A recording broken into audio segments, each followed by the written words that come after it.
Startup funding just doubled in Europe last year. Why that's important? Where it happened? Let's talk about it now. Hi, I'm Oliver and welcome back to the channel AskMeStartup, where we talk about startups, small businesses, and the world that surrounds them. If you're new here, please consider subscribing and pushing the notification bell so YouTube lets you know whenever I'm uploading new content.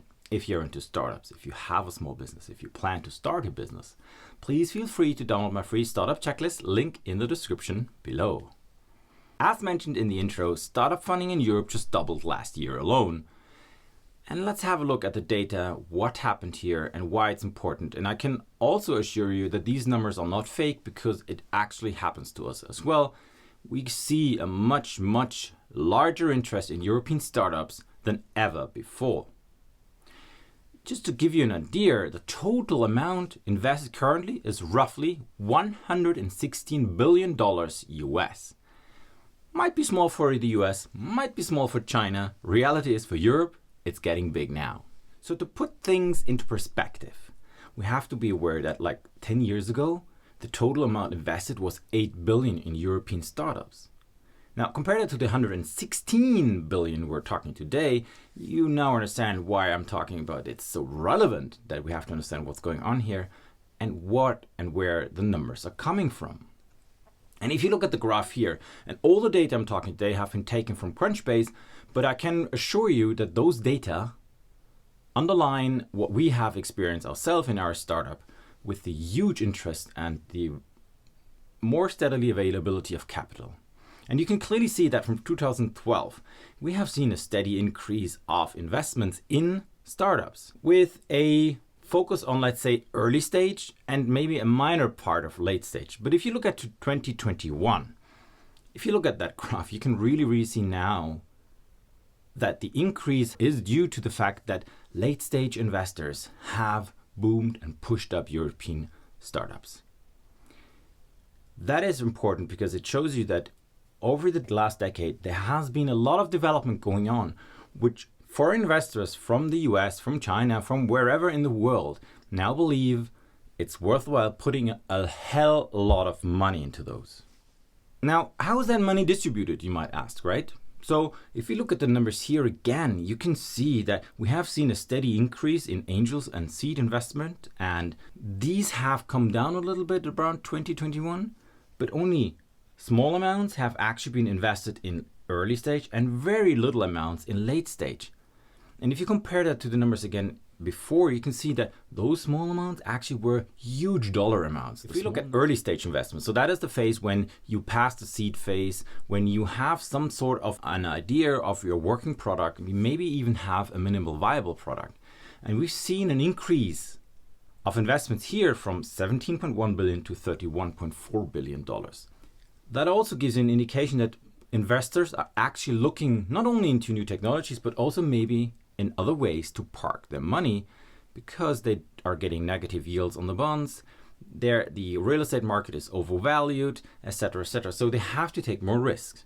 Now, the same is true for seed investment. So these are, some people call it family and friends or family and fools or fools only, whatever, it doesn't matter. I mean, you're just an entrepreneur, maybe you come up with a new idea, it's totally crazy, and some people say, I like your idea, here you have 100,000, here you have $1 million, whatever. This type of investment has also grown significantly. So it actually shows you that there are more people willing to risk a new investment, more people are willing to come up with new ideas, and many people believe that these ideas might be viable. So you might now ask, okay, sounds very interesting, all these increases in startups, but where? Which countries are the ones that are benefiting the most? Where does the money actually go to? Crunchbase got a very good graph on this, and we're going to take a look now. And you can see that actually the United Kingdom is the country with the most investments done. Also, you can see that Germany and France are growing in that graph. And if you look at it clearly from left to right, you see 2018, 19, 2020, nothing much happened. And then 2021, boom, things explode. And it becomes visible that also Sweden and the Netherlands and also Spain are now playing a part in that game. I have links to all of these countries down below. Just take a look at them. and educate yourself on where and how to start the startup in these countries. Last but not least, one number that should give you and boost your motivation to start a company in Europe. And I'm not talking about a small business, I'm talking about startups, things that have the potential to 100x to 1000x their value, which might also have a network effect on the end that you're aiming at.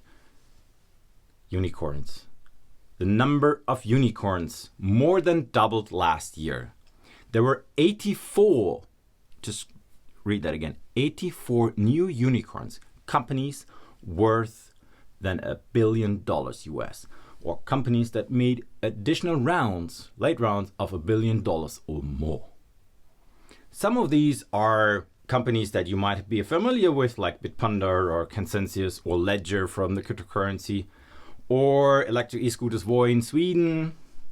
You might have UK, Zoppa or TrueLayer. I mean, a lot of companies you might or might not be aware, but the money is there. And it also shows you one important thing.